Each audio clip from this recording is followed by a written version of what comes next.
Good afternoon. My name is Jay Rosenzweig, and I'm in the business of helping organizations large and small design, build, and attract world-class teams. I'm also the author of the Rosenzweig Report on Women in Leadership, which I've been doing for the past 19 years and which we previously partnered with Female Quotient on. And I'm involved in a number of humanitarian impact causes, women's rights, and the environment being two key ones.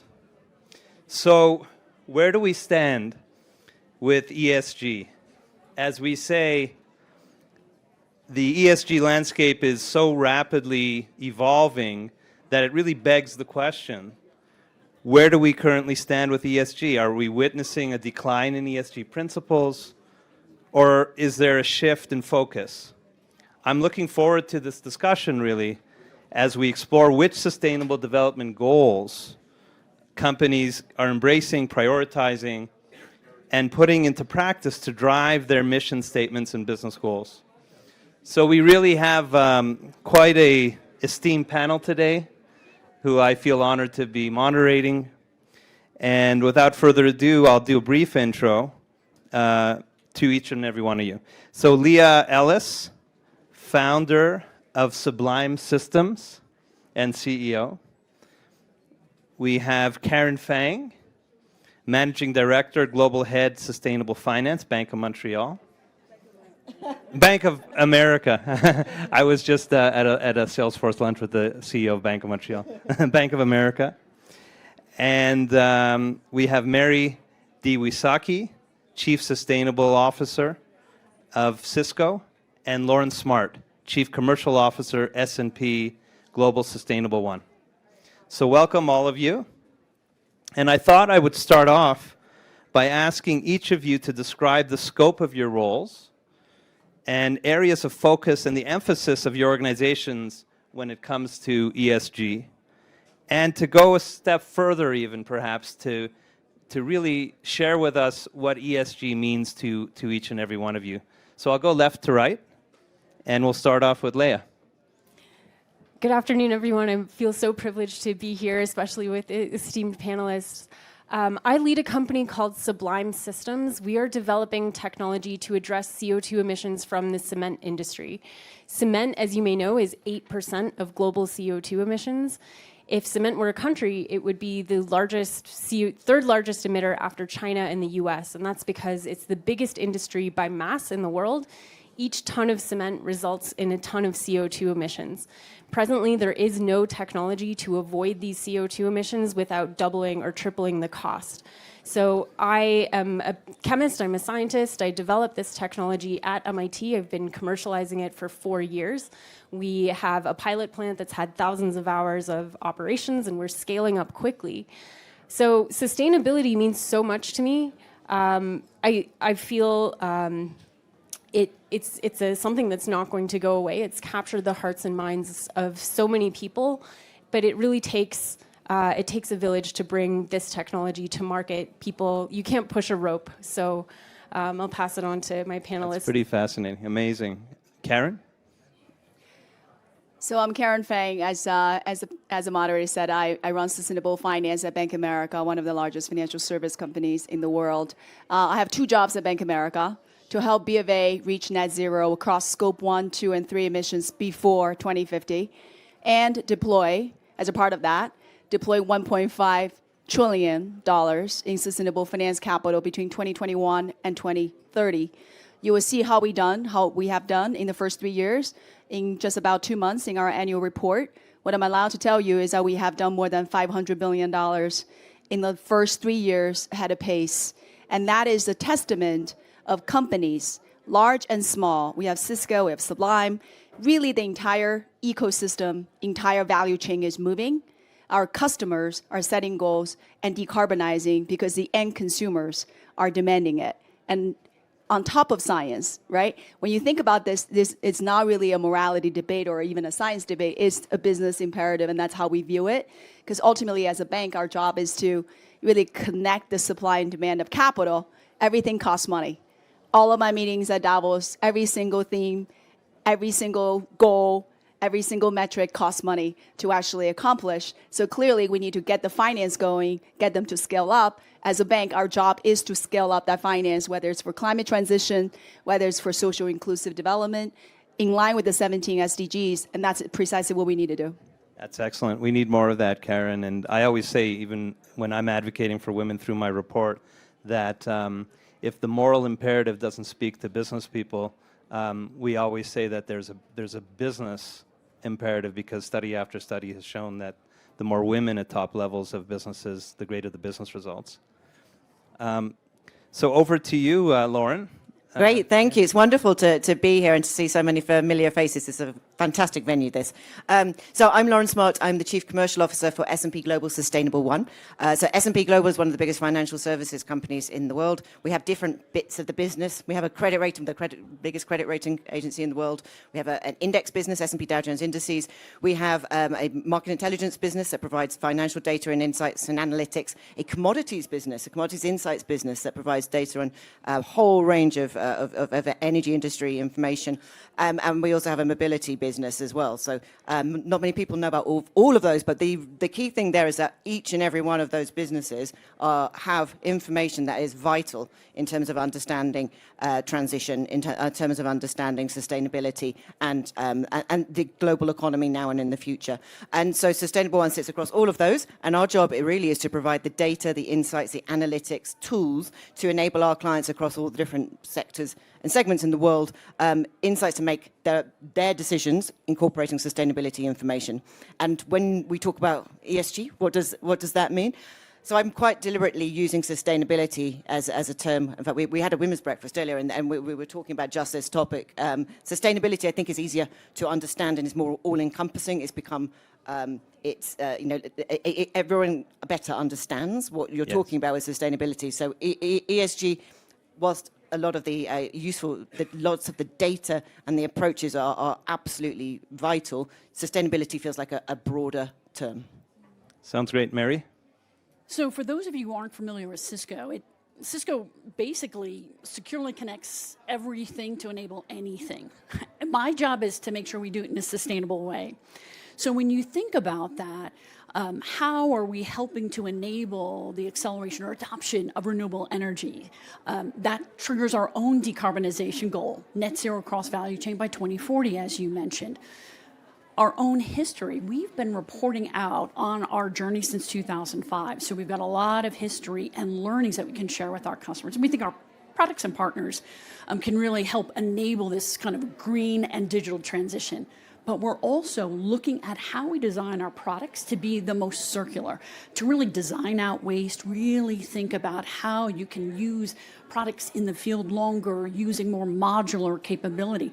But also, I think we've all lived through the last couple of years where business continuity, we now are so dependent on the communities, the ecosystems, the communities that we operate. So how do we invest in resilient ecosystems, really helping communities really adapt? So when I think about ESG, having been reporting, I see it as a framework. How can we create some common standards so we can talk about our strategies, our initiatives, and our progress? Sounds great. Well, I have some open-ended questions for each of you, and you could choose to grab it as you wish. What are the compelling reasons that indicate ESG metrics and investing are not just a passing trend, but a fundamental shift in the business paradigm? I'll leave it open to you. I'll take the first pass. We'd love to see if you agree. I really see increasing regulatory pressure, which is really looking for credible, reliable data. And more companies, right, that's where we're trying to figure out how do we communicate our strategy, our initiative. But we're also hearing it from our customers, our investors, analysts, advocacy groups. Right. So that, to me, our new hires are looking for what we're doing in this space. I would say that, really is the word framework, right? And I remember, I've been with Bank of America for 14 years. I remember 4 years ago, our CEO said, we're going to have you lead this work. What do you want to call it? ESG investing, sustainable investing, impact investing, all the words came up, and a lot of it just around ESG. And at the time, not that I had the foresight necessarily, I said, well, everything we do is about financing investments. We should really just make sure those are sustainable.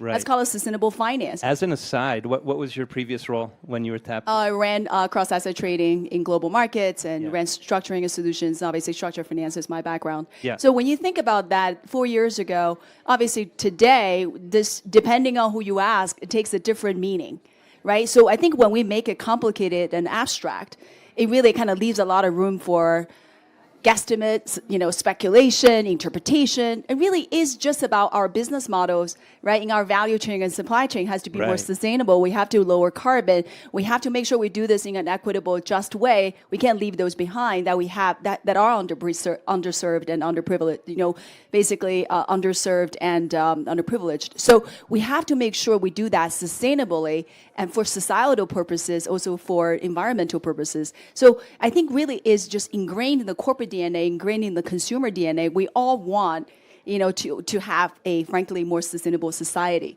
So the last thing I'll tell you is an anecdote. When New York City, where I live, had the wildfire, right, where our sky turned orange. For those 2 weeks, I had the least amount of debate around ESG. Everyone wanted to know what they can do to help they with the forget environment. quickly, right? I think some of them actually have been converted. Good. That's great. I Yeah, might go talk ahead, about Leah. a trend. So we spoke about the regulatory pressure. We're also talking about the money that's flowing into sustainability, which is super encouraging. I want to pull up another thing, which is talent. I lead a startup that's spun out of MIT. We're situated 15 minutes between Harvard and MIT, and I'm seeing so many young people. And they don't care about how much money they make. They want to do something that they care about, and they want to work hard. And they want to work hard on something that they care a lot about. If they're going to burn themselves out, they're going to burn themselves out for a cause. So I find myself hiring people who are taking $100,000 pay cuts to come and work on something that they can build their own legacy. And they can wake up in the morning and be excited to come to work and have no climate guilt. And I feel very privileged to work with people who, when you work on a mission, you get smarter people who work harder for less money, and they also work better together. Because when you lead a mission-driven organization, there's no fame and glory in one person. You understand that you have to work as a team to accomplish your objectives, and that's really cool. That's awesome. Well, as someone who runs a talent firm and as someone who's optimistic about our world, I always say my optimism is rooted in the youth. So it's really wonderful to hear. And I believe if you're mission aligned, the money will follow as well, because there's upside to these businesses. Yes, What say you, Lauren? I would totally Yeah. agree with Yeah. everything that's been said so far. I mean, without a doubt, coming from, I was started a startup called Truecost many years ago, and so that we were totally united by mission. We've taken that mission when we sold ourselves to S&P, that we took that mission into S&P, into Sustainable One.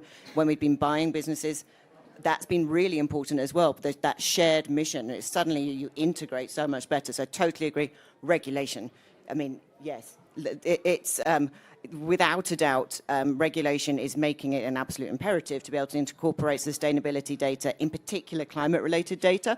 We have the CSRD in Europe now. That affects huge numbers of companies. So transition and how you're going to transition, the quality of your transition pathways is absolutely vital. And then to Karen's point, we all want sustainable long-term cash flows. That's what sustainability is about. We're looking at as well is around making sure we have robust business models that meet the needs of today and the future. So I think it's all of those three. It's interesting.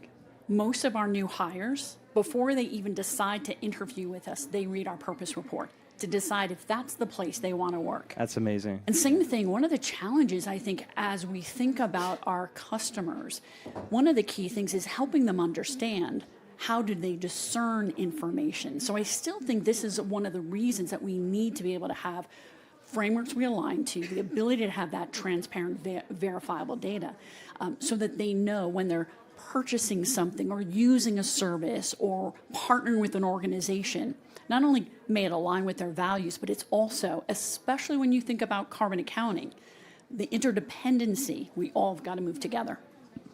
And I may just add one thing. I think regulation is always seen as an inhibitor. I do think regulation can be an accelerator if it's done right. And you think about a lot of the voluntary carbon reportings, all of us report on TCFD, TNFD had just come in, gathered 300 companies. A lot of these voluntary reporting is good, but the standards then are subject to, interpretation. So a lot of this is if truly public sector driven regulation can take the input of a lot of the voluntary regulation that we put on ourselves and make them easier around disclosure, around measurement, and all of a sudden we actually have a much faster momentum towards, really homogenizing, right, all the disclosure so we can compare and contrast, and then we can actually say who's making progress, who's on the right pathway, who's not, and all of a sudden we can actually make sure we address the issues. So that is one thing, and a lot of the regulation, correct me if I'm wrong, is around disclosure and climate risk. We need a lot more of that for each individual sector, decarbonization. So we need the regulation to become much more technical as well. So when you look at aviation, CORSIA is looking at SAF, shipping, Poseidon Principles is looking at green methanol, for example, green ammonia. We have to make sure these things are not just a voluntary mandate as well. We have actually make sure that is actually put in place on the technical level, cement and steel. So we have to do that because that will drive demand signal, which then will subsequently drive supply. So that may be kind of one step further than what you wanted. Sure. No, but it makes a lot of sense. Regulation on a much more concrete and technical level as well. Well, Right, can I just build off that? Yeah, I totally agree. absolutely. I heard the phrase. Taken over. Yeah, wait. I heard the phrase, there was a question, I was on a panel, and the question was, is it the responsibility of the policymakers or of the companies to be doing the reporting? And I think the answer we came to as a panel is it's a dance. It has to be this kind of tango between the two, because you need to make sure that the policies are sensible, practical, that they're adopted, and then and equally you can create those drivers, which means that you can best practice can be spread more widely. So as I've been thinking about this, I think this tango, this dance between, is where you get the really good quality reporting. To follow up on that dance metaphor, we also need to take a break from the dance because the amount of time it is now taking most private sector companies' teams to actually do the reporting, it is a lot. And part of that then pulls us a bit away from all of our other kind of actually delivering the impact we're looking for. Peak pledge. Somebody said to me the other day, we have reached peak pledge, and we now need to execute on progress. Progress versus pledge. As we tango. So to the point about reporting and measurement, why don't we hone in on that a little bit more so that the audience can be clear on how are ESG initiatives currently being measured? And what are some of the challenges with these measurements and these methods of measuring? I can, again, take a stab and love your insights as well. As I mentioned, we started reporting in 2005, but it was just last year that we really established a much more rigorous data foundation across the company, anticipating voluntary disclosure is going to be financial. So really putting in the same kind of financial rigor, the ability to have a taxonomy, controls, auditability. We align to all the different frameworks that we find are relevant and robust, such as GRI, SDGs, TCFD. We also report out on CDP, which is a great tool for all of us to understand our progress against the journey. So to me, I do think one of the things, I've seen some great reports, I've seen some great dashboards, but if the underlying data isn't relevant, isn't verifiable, isn't defendable, and ultimately we can digitize that allows us the insights. That's been an area we've really focused on this last year. I would say the best thing I've heard in this Davos is actually AI's application to using really kind of gathering all the data, aggregating it, and making reporting according to all the standards. I mean, I think you just heard a bunch of them. There's a lot more, and obviously the regulation that's coming down, a lot of those are voluntary. So SEC, right, the SEC, ESG disclosure rules obviously are pending, but supposed to pass. We'll see what that looks like. In Europe, you have the Sustainable Finance Taxonomy. You have clearly CSRD, right? So for both E and the S. So we have a lot of the regulation that's actually coming, and that's leveraging, I would say, the private sector voluntary reporting mechanisms. Too many, right? So if this is where you are in the AI sector, please come in, because I think it's a huge business opportunity for you all, because all the consultants and all the reporting companies need it. We need that data to be machine learned and to actually really deliver that disclosure at the standards and the speed that we need, right? So AI's application is many in climate transition. We can probably spend an hour on that and permitting and all the other stuff. But in accounting, measurement, disclosure, reporting, for sure, huge business opportunity. Leah? Yeah, I think a lot about carbon credits and the different types of technologies and things that generate carbon credits. And we know there's a lot of skepticism about voluntary carbon markets and the quality of what you're buying. I'm participating in the World Economic Forum as a tech pioneer, and I wrote a blog post about the three ways that you can address the climate crisis and the CO2 emissions. One is avoidance, the other one is point source carbon capture, and the other one is direct air carbon capture. And all of these things have different value in the eyes of regulators and in the eyes of the voluntary carbon markets, and sometimes these incentives are backwards. For example, direct air carbon capture, a very inefficient technology that if you invest too heavily in that, you get into a do loop where you've never put in the hard work to actually avoid emissions and get into a post-carbon world. But it's very difficult to measure carbon avoidance, especially when it comes to nature-based solutions. And that's why I think you really need technology-enabled carbon avoidance in cement, steel, ammonia, so that you can tie the carbon avoidance to the commodity product and have that traced through the value chain. Lauren, any thoughts? So taking an investment angle, I think when it comes to reporting and sort of some of the trends there, I think one of the challenges with these sort of like ESG terminology is that people thought, for example, they were buying an investment fund that had ESG on it and that they would all be the same and they'd all be doing the same thing. For example, why has my ESG fund got traditional fossil fuel companies in it? And obviously, those who are practitioners will say, well, there's all sorts of different approaches. You can have a best-in-class approach. You could have a screened approach. You might have one that's aimed at clean technologies. You might have, an index-based approach with a low tracking error, and that's got a little bit of everything in it. But they're the best-in-class companies, and none of those are wrong. It's just different approaches that fit different parts of an investment portfolio. So what I'm going to hear is that some of the regulation is around transparency and clarity. And I think that we touched on earlier about like naming and the importance of the terminology that we use to describe what exactly it is that you're buying in an investment portfolio, what it's delivering. And that will look different for all sorts of different clients. And for one client, even if it's one asset owner, they're going to have all sorts of different places in their portfolio with different risk appetites, for different asset classes, for different approaches. So I think it's that kind of like that clarity and transparency of what a particular fund is seeking to achieve. And some of the regulation, I think, is very helpful in providing that clarity, and also it helps to avoid some of kind of greenwashing claims or to undermine confidence in ESG funds by being just cutting through some of the terminology and making it crystal clear what it is and isn't trying to deliver. Fantastic. So my last question, and we only have a little bit of time, so it relates to the intersection of social change and environment. So if each of you might be able to sort of briefly, even though this could be a session in and of itself, how the two drive one another, because they're often found under one umbrella in the corporate world at least. That's partly why when I mentioned investing in resilient ecosystems, Right. It's so interdependent. Right. The people who are most impacted by climate, the people that are the most vulnerable population. So it's not only, we talked a little bit about that kind of green transition. Are we helping communities adapt to new climate reality? Are we building the skills for this new economy? Are we using technology to restore biodiversity and ecosystems? So you can't do one without the other. Right. Yeah, I mean, the just transition, I think, is absolutely vital. We've been talking a lot at Davos about nature-based solutions, integrating nature risk, and also some of the difficult challenges we've got. So we've done some analysis on nature and energy transition-related materials. We know that we need a lot more lithium, copper, cobalt, absolutely critical materials for energy transition.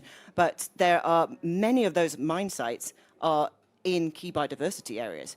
So, for example, in Mexico, many of the there's 42 copper mines in Mexico that are in key biodiversity areas. I was in Argentina recently where a lot of the lithium mines are, and I saw protests from indigenous communities because the way in which those lithium mines are being operated pollutes the water. The protest was about the destruction of their liquid gold, water obviously being critical there. So I think what's vital as we're thinking through energy transition is thinking through nature positive and just transition and making sure that all of the pieces, a holistic approach is being taken. Right. Great. Well, we're out of time, but I'd love a few final words from the two of you, from both Mary Sure. and Leah. I think climate equity or environmental justice, right, are absolutely essential. Because ultimately, without the global south transitioning, without all the underserved communities joining in the climate transition, we are not going to reach net zero. So when you look at the United States, when we think about the incentives, we don't have a lot of time to drill into all the different pieces of movement. But you look at Inflation Reduction Act, that's obviously powering like $300+ billion of incentives into clean transition. A very important connective tissue to that was the Justice 40 initiative, which means 40% of the incentive should be invested in underserved communities. And we have energy community. They give additional incentives if you're building a wind and solar and low carbon cement plant, for example, in the underserved low and moderate income areas, as well as energy communities that used to be powered on coal and what have you, and the jobs are gone. So a lot of this is about jobs. A lot about this is about economic empowerment of communities. Without the people, there's no really power to drive towards, net zero. So a lot of this is that. And the other intersection, which we talked a lot at this Davos about, is really the climate and health. The reason I use the wildfire example is no one wants dirty air. No one wants dirty water. No one wants to have malaria or cholera, waterborne disease when you have flooding. And no one wants extreme heat and dehydration. So those are the things that really kind of make climate change more visible. It humanizes it and really makes all of us feel to our core. And those are the things that get the young recruits to join this fight, get all of us to commit to this from a corporate perspective, get the government to really try to do the Justice 40 type of thing to really drive a lot of momentum into the movement. Yeah, thank you. So 30 seconds or less, Briefly, Leah. I will say it's interesting that much of the clean tech funding in the Inflation Reduction Act is going to red states. And it's also very interesting that old manufacturing towns, which have been left behind and suffer from, the people suffer, the environment suffers, the architecture, the rail lines, the power lines, those make it interesting for clean tech to now go there. And that's where loads of this money is coming. And it really brings poetic justice. Thank you. A big round of applause for these amazing ESG experts and humans. Thank you. Thank you all.